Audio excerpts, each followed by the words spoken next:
Thank you, Speaker.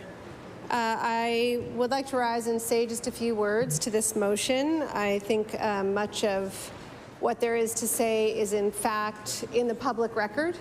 I think that this motion makes sense and has not been canvassed by the Deputy Speaker's opinion.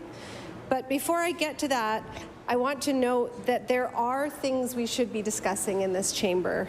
We should be discussing the Nova Scotians 1 in 4, according to Statistics Canada, that don't have a family doctor. We should be discussing why the government is blustering about the opposition not supporting the carbon tax instead of actually negotiating with Ottawa and doing something about carbon pricing. We should be discussing the skyrocketing cost of everything and how we can help Nova Scotians during this difficult time. But we are not discussing this, and that is at the heart of this motion. We are not discussing this because we are not able to properly debate issues because a pall has fallen over the role of the Speaker in this House of Assembly. Is it appropriate to attempt to pressure a Speaker to step down? That's what is at the heart of this, and that has not been canvassed by the Deputy Speaker's opinion that was released yesterday. The answer is no, it is not appropriate. I think we would all agree that it is not appropriate.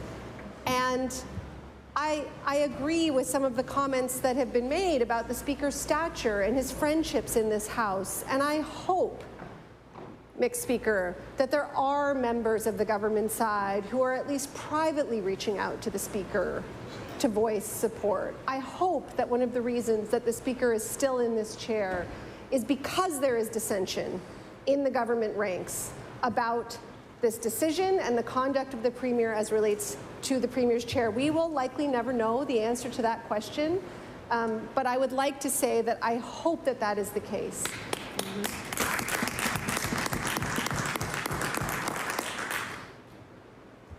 The role of the Speaker is independent by design, but I think it's important to note, and this was canvassed in the Deputy Speaker's decision yesterday, that in actual fact, a Premier in a majority government environment can remove a Speaker because of the way that this legislature works and the parliamentary rules.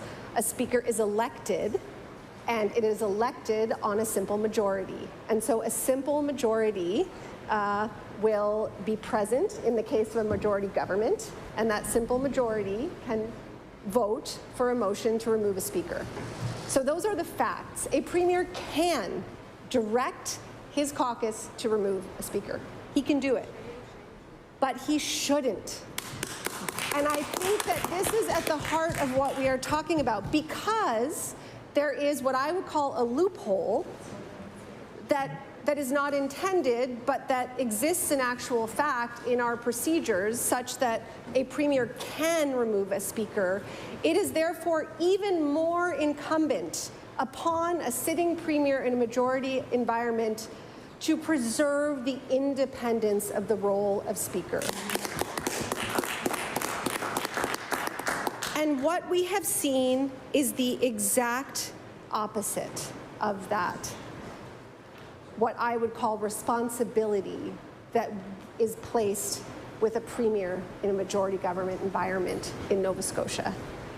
The Premier has eschewed that responsibility and continued with his my way or the highway approach that we have seen with everything from appointments to crown corporations to legislative sittings to deputy speakers and anything else in his path. And so here we are.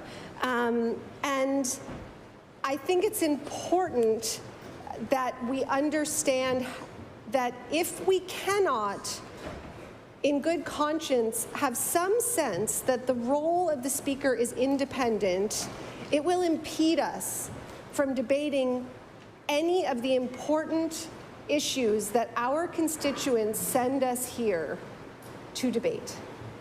It will prevent us, even more so than some of the procedural changes and the hours and the ways that the government has been conducting themselves, from being able to properly do the work of an MLA in this chamber. And that is why this is so important. That is why I support this motion, because I think we need to understand that this role is independent. And I will add that the motion that is still currently on the order paper regarding the deputy speakers further supports this point. That motion directly contemplates the resignation of a speaker. Why do we have a motion on the order paper that contemplates the resignation of the speaker? Section 2 of that motion appoints a deputy speaker within the meaning of the Act. It is further evidence of pressure, not intimidation. And I would echo the comments of some of my colleagues that it is not intimidation precisely because the current speaker refused to be intimidated. That decision speaks volumes about the integrity of the speaker and very little about the conduct of the government. So I don't want that to be mistaken. So, Mr. Speaker, with those comments, I'll just conclude by saying we need to preserve the independence of the chair. It is very likely we will see another speaker in this session, and it seems increasingly likely that we will see one soon. And unless we have some assurance that there will be independence in that chair, we will move forward with the supposition, with the assumption that the speaker is partisan.